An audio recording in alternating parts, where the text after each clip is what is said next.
தொடர்பான வழக்கு பிற்பகல் 2 மணிக்கு பிறகு விசாரணை தொடங்கும் என்று தெரிவிக்கப்பட்டிருக்கிறது. மிக முக்கியமாக 5 மனுக்கள் தொடர்பான விசாரணை உச்சநீதிமன்றத்தில் நடைபெற்று வருகிறது. அதில் பல்வேறு முக்கியமான விஷயங்களை நீதிபதிகள் தெரிவித்திருந்தார்கள்.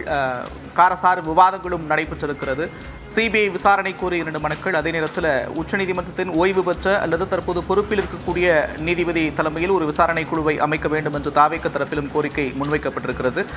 சென்னை உயர்நீதிமன்றம் அமைத்த சிறப்பு விசாரணை குழு மீது தங்களுக்கு நம்பிக்கை இல்லை என்ற ஒரு கருத்தையும் அந்த மனுவில் குறிப்பிட்டிருக்கிறார்கள். இது தொடர்பான கருத்துக்களை பகிர்ந்து கொள்வதற்காக பத்திரிகையாளர் அரவிந்த் குணசேகரன் இணைகிறார். சார் வணக்கம். வணக்கம். நீதிமன்றத்தில் வாதங்களை பார்த்திருப்பீங்க. தமிழ்நாடு அரசு தரப்புல எல்லாத்திற்கும் தாமதமாக வந்ததுதான் காரணம் அப்படின்ற ஒரு வாதத்தை முன்வைத்திருக்கிறாங்க. அதே நேரத்தில் நீதிமன்றம் பல்வேறு கேள்விகளை எழுப்பியிருக்கிறாங்க. மதுரை உயர்நீதிமன்ற கிளை இருக்கிற போது எப்படி சென்னை உயர்நீதிமன்றம் தாமாக முன் வந்து வழக்கு பதிவு செய்யலாம், இந்த சிறப்பு விசாரணை குழுவை எப்படி அமைத்தது அப்படின்ற ஒரு கேள்வி எழுப்பியிருக்கிறாங்க. எப்படி பார்க்கலாம்?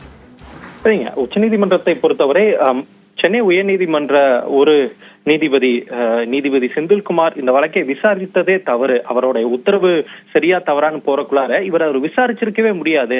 ஏனென்றால் இதோட டெரிட்டோரியல் ஜூரிஸ்டிக்ஷன், அதாவது இந்த சம்பவம் நடைபெற்றது கரூர் மாவட்டத்தில்.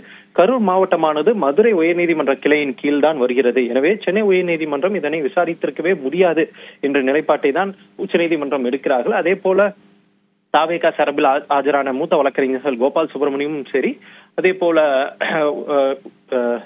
மூத்த வழக்கறிஞர் அரிமா சுந்தரம் இருவருமே சென்னை உயர்நீதிமன்றம் தங்களுடைய கருத்தை கேட்காமலே, தங்களுடைய வாதத்தை கேட்காமலே தங்களுக்கு எதிராக பல்வேறு கருத்துக்களை இந்த உத்தரவில் அவர்கள் பதிவு செய்திருக்கிறார்கள். குறிப்பாக விஜய் அந்த இடத்தில் இட்டு உடனடியாக வெளியேறிவிட்டார், தப்பி ஓடிவிட்டார் என்ற வகையில் அந்த உத்தரவு பிறப்பிக்கப்பட்டிருக்கிறது. ஆனால் விஜயை பொறுத்தவரை காவல்துறை அதிகாரிகள் விஜயிடம் கேட்டுக்கொண்டதற்காகத்தான் விஜய் அங்கிருந்து கிளம்பினார். எனவே காவல்துறையோட உத்தரவை அவர் பின்பற்றி தான் அவர் அந்த இடத்தை விட்டு கிளம்பினாரே தவிர அவர் அந்த இடத்தை விட்டு எங்கேயும் ஓடவில்லை என்ற தங்களுடைய வாதத்தை முன்வைத்தார்கள். தாவேகா கட்சியை பொறுத்தவரை எங்களுக்கு ஏதாவது உச்சநீதிமன்றம் ஓய்வு பெற்ற உச்சநீதிமன்ற நீதிபதி தலைமையில் ஒரு குழுவை அமைத்து அந்த குழுவின் கீழ் விசாரணைக்கு நாங்கள் தயாராக இருக்கிறோம்.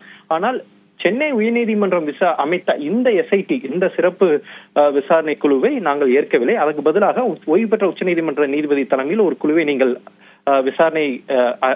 விசாரணைக்காக நீங்கள் அமையுங்கள் என்பதுதான் அவர்களோட வாதமாக இருக்கிறது. தமிழ்நாடு அரசை பொறுத்தவரை தற்போதுவரை இந்த விவகாரமான சுமார் 41 பேர் உயிரிழந்திருக்கிறார்கள்.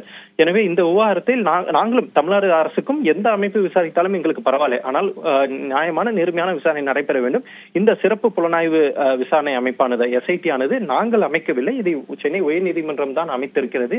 எனவே நாங்கள் தேர்ந்தெடுத்த எந்த அதிகாரியும் அதில் கிடையாது. எனவே அதில் இருக்கக்கூடிய ஒரு அதிகாரி இதற்கு முன்பாக அவர் சிபிஐயில் பணியாற்றி இருக்கிறார். சிபிஐயில் உயர்ந்த பொறுப்பில் அவர் பணியாற்றி இருக்கிறார். சிபிஐ பணி முடித்த பிறகு மீண்டும் தமிழக பணிக்கு அவர் திரும்பி இருக்கிறார். எனவே அவரைத்தான் இந்த எஸ்ஐடிக்கு தலைமையாக அமைத்திருக்கிறார்கள். எனவே எங்களுக்கு எந்த ஆட்சேபனையும் இல்லை என்பதுதான் தமிழக அரசின் வாதமாக இருந்தது. அதே போல சென்னை உயர்நீதிமன்றத்தில்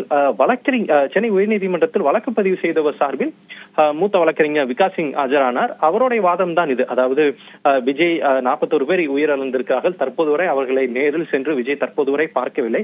எனவே இதனையும் நீதிமன்றம் கருத்தில் கொள்ள வேண்டும் என்பதுதான் அவருடைய வாதம். மூத்த வழக்கறிஞர் விகாஸ் சிங்கோட வாதமாக இருந்தது. எனவே அனைத்து வாதத்தையும் கேட்டுக்கொண்ட நீதிபதிகள் உணவு இடைவேளைக்கு பிறகு மீண்டும் 2 மணிக்கு வழக்கு விசாரணை தொடரும் என தெரிவித்திருக்கிறார்கள். எனவே உச்சநீதிமன்றத்தை பொறுத்தவரை சென்னை உயர்நீதிமன்றம் இந்த வழக்கை விசாரித்திருக்கவே முடியாது என்ற நிலைப்பாட்டில் தான் இருப்பதாகத்தான் தெரிகிறது. இணைப்பில் இருங்க அரவிந்த் குணசேகரன்.